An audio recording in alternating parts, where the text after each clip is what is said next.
Hello छात्रों, नमस्कार। मैं अश्विनी कुमार सोनी सहायक अध्यापक नेहरू इंटर कॉलेज मसूदपुरा क्लास 12 के लिए सब्जेक्ट है इंग्लिश। और आज आप पढ़ेंगे पोएट्री। क्या पढ़ेंगे? पोएट्री। तो मैं आपको बता दूं कि जैसे पोएट्री में पहला लेसन है आपका character of a happy life. क्या है? Character of a happy life. लेखक हैं इसके सर हेनरी वॉर्टन।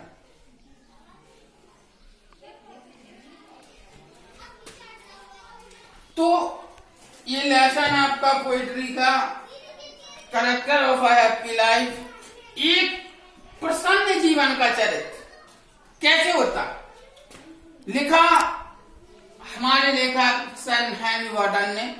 बहुत अच्छा पाठ है।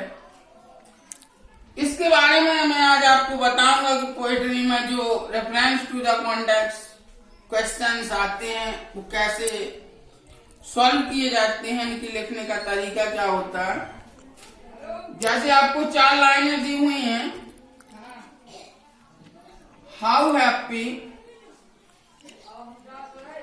इज ही वॉर्म और टॉट।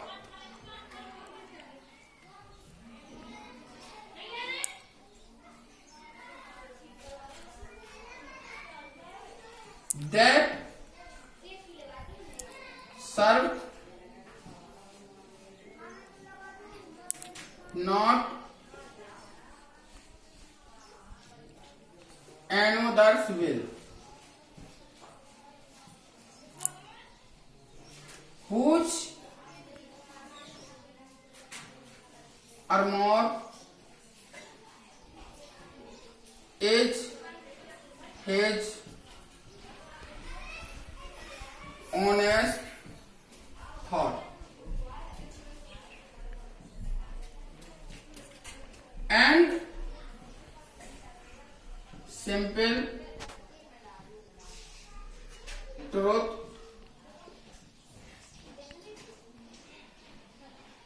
his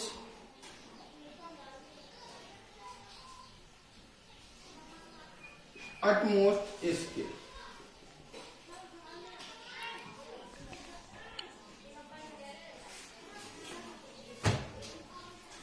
ये 4 लाइनें आपको दी गई हैं कि how happy is he born और टॉट। हाउ माने कितना या कैसे, हैप्पी माने प्रसन्न होता है, इज ही हुआ है व्यक्ति, वॉर्न जो पैदा हुआ है, और टॉट ज्ञान से। अर्थात यहाँ सर हेनरी वॉर्टन कहते हैं कि जो व्यक्ति है, प्रसन्न व्यक्ति, वह जन्म और ज्ञान से कितना प्रसन्न रह सकता है या कितना प्रसन्न है। That serve not another's will. Another's will यानी कि दूसरों के विल माने इच्छाओं, वह दूसरों की इच्छाओं के प्रति कार्य नहीं करता है। अर्थात कहने का तात्पर्य वह व्यक्ति जन्म और ज्ञान से कितना प्रसन्न है, वह व्यक्ति दूसरों की इच्छाओं के अनुसार कार्य नहीं करता है, सेवा नहीं करता है, सर्विंग सेवा नहीं करता है। हुज अरमोर जिसका कवच, is his honest thought. Honest यानी कि ईमानदारी, थॉट मीन विचार, जिसका कवच उसके ईमानदार विचार होते हैं। एंड और simple truth his utmost skill, यानी कि एंड और सिंपल ट्रूथ यानी कि साधारण सच्चाई, हिज अटमोस्ट स्किल उसकी पूर्ण कुशलता होती है। क्या होती है? पूर्ण कुशलता होती है। तो लिखेंगे यहाँ पे, जैसे इसका आ जाता है रेफरेंस रेफरेंस लिखने के लिए आ जाता है तो हम कैसे लिखेंगे, जैसे मैंने आपको पिछले वीडियो में बताया कि प्रोच का जैसे लिखते हैं कि दीज लाइन्स, क्या लिखेंगे, these lines have been taken from the lesson, क्या है पाठ का नाम, character of a happy life, character of a happy life written by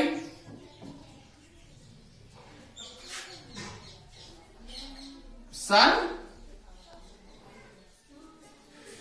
Henry water.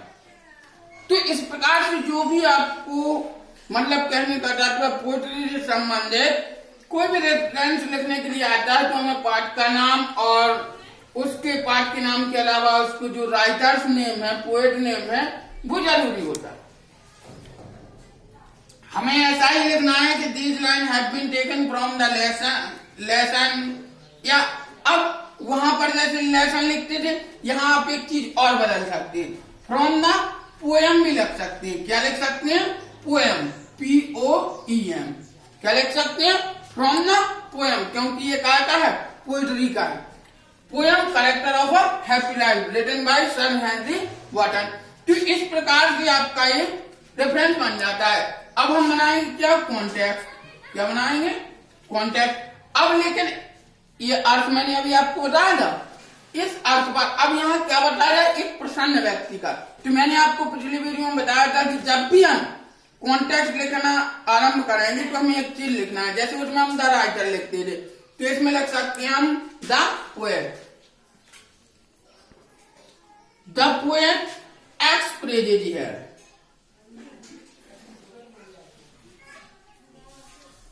यानी कि कभी यहां स्पष्ट करता है दैट की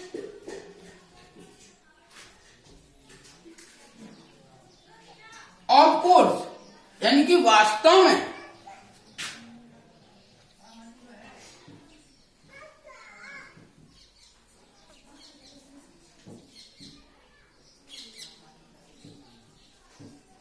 are really happy man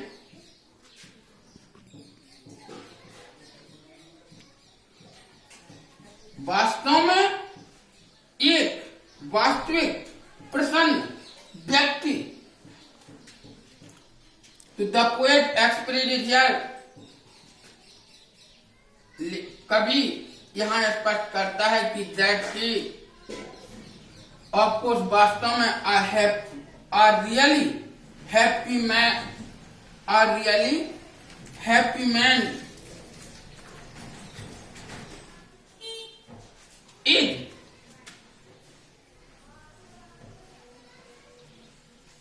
very happy.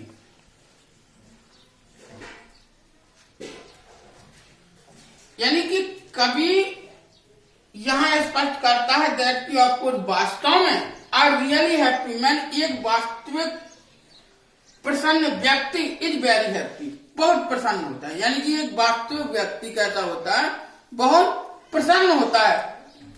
इतना लिख सकते हैं, और बढ़ाना हो तो एक आध सेंटेंस और हम बढ़ा सकते हैं, वरना इतने में जो रेफरेंस कॉन्टेक्स्ट होता है यहाँ ऐसे भी लिख सकते हैं इन दिस लाइन, जैसे in this line the poet expresses here, यानी कि यहाँ कभी इन लाइनों में कभी स्पष्ट करता है कि our really happy man his life, यानी कि उसका जीवन बहुत अच्छा होता है। तो हमने यहाँ पर लिख दिया है कि आर रियली हैप्पी मैन, यानी कि एक वास्तविक प्रसन्न व्यक्ति इज वेरी हैप्पी, बहुत प्रसन्न होता है। या यहाँ ये लिख सकते हैं कि आर रियली हैप्पी मैन, यानी कि एक वास्तविक प्रसन्न व्यक्ति is very happy spend his very happy life, अपना जीवन बहुत अच्छे से व्यतीत करता है। अब आता है हमारा एक्सप्लेनेशन। क्या आता है, एक्सप्लेनेशन।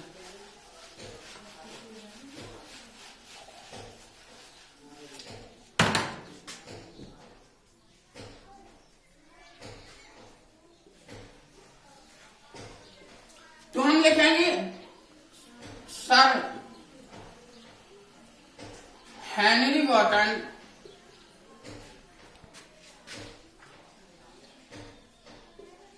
डिस्क्राइब्स हियर, यानी कि सर हेनरी वॉटन यहां वर्णन करते हैं दैट की, अब जैसे हम अपनी 4 लाइनें ले लेते हैं, ये है कि how happy is he world और taught that serve not another will, यानी कि एक प्रसन्न व्यक्ति दूसरों की इच्छाओं के प्रति कार्य नहीं करता है। तो यहां वर्णन करता है दैट की a really happy man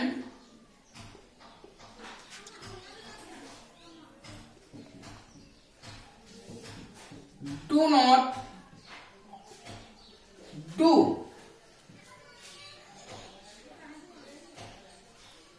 his work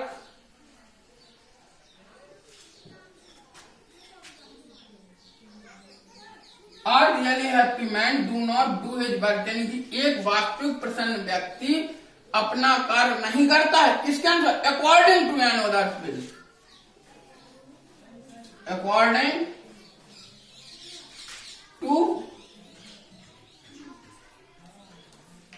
another's will, यानी कि वास्तव में प्रसन्न व्यक्ति दूसरों की इच्छाओं से अपना कार्य नहीं करता है,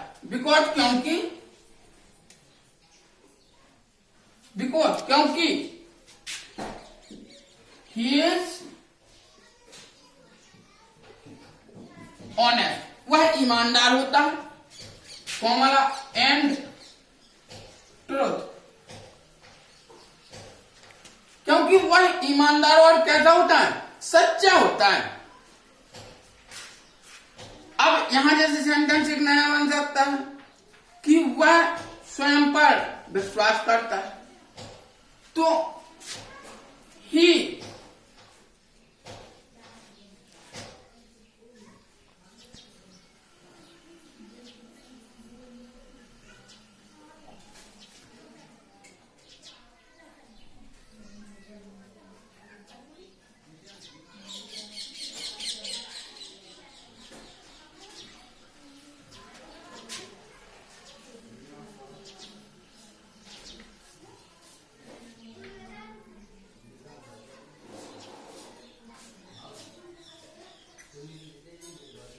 या ऐसा लिख दो यहाँ पे जैसे बिकॉज, क्योंकि ही इज ऑनेस्ट, वह ईमानदार है, एंड और ट्रू सच्चा है,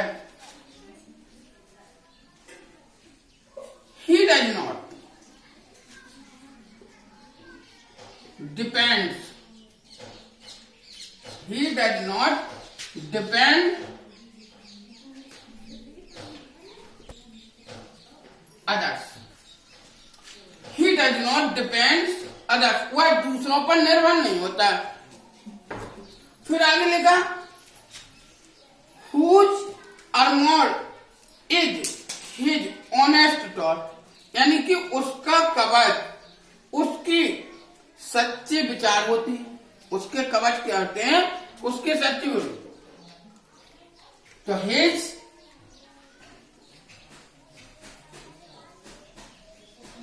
ऑनेस्टी, उसकी क्या हो जाएगी अब यहां पर, ईमानदारी, इज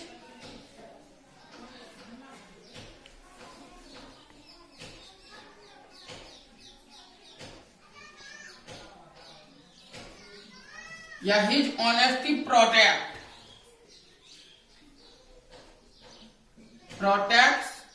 हिम, यानी कि उसकी ईमानदारी उसकी रक्षा करती है। प्रोटेक्ट मीन्स रक्षा करती है।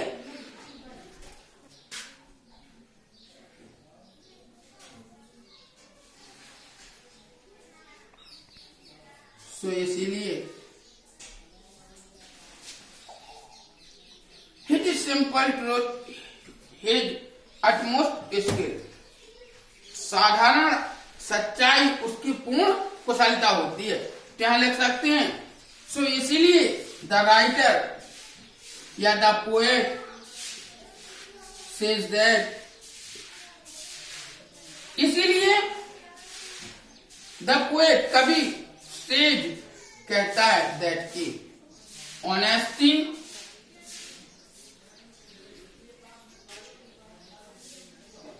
Is the policy, honesty is the best policy. यानी कि सो इसीलिए द पोएट सेज दैट, कवि कहता है दैट की honesty is the best policy, यानी कि ईमानदारी सबसे अच्छी नीति होती है।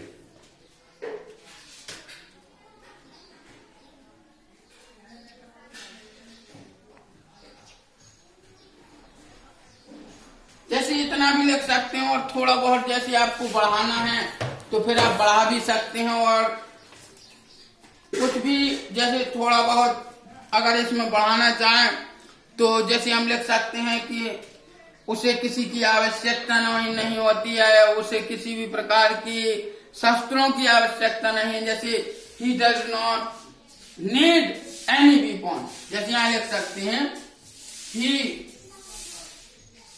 does not need any weapons,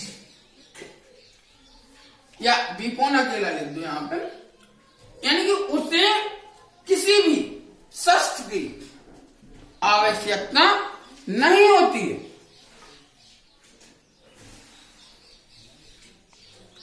और लास्ट में इतना लिख दो, इट इज